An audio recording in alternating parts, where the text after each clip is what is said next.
Morning.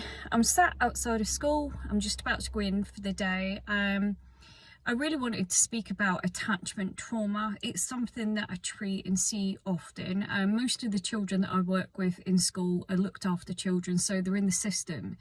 So the attachment isn't there. There is no secure attachment. They're in the system for a reason, and most of the time, for most of the kids that I work with, it's a trauma that's beyond a measure that you could comprehend, and it's too dangerous for them to be at home. In 1980s, I believe, there was a it's really difficult to hear about this, but there was a study that was conducted in the world of psychology and psychiatry where they were looking at attachment.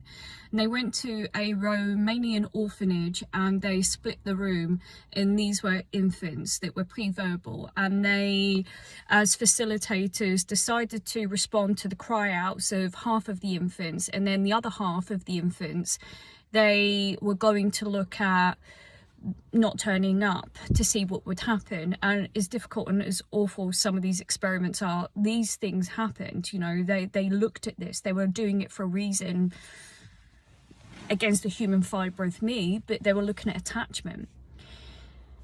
The half of the room where the infants that were crying out that weren't responded to very quickly learn, as most people do, you know, whether in infancy, whether in childhood, whether in adulthood, is they stopped crying because they realised that no one was coming for them. So, you know, they adapted themselves to not cry out anymore because no one was going to come and help them. That is one of the, I'd say, the really difficult things about this is that people don't just move through trauma. People don't just have these really complex things happen to them in childhood and not have their development impacted significantly.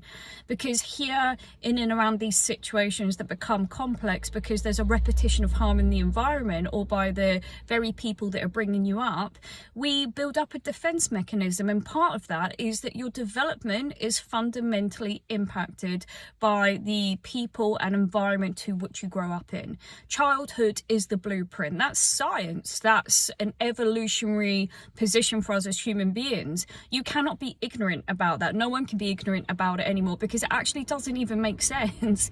It does not make sense. There's too much clinical information that I could throw at you and too much clinical data, even in the medical field, that shows us that we give up.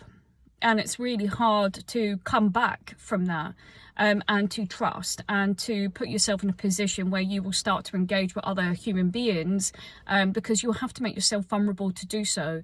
Why it's really important in terms of like the status of working with trauma that you work with trained and registered clinicians, because part of this is dangerous because we go low.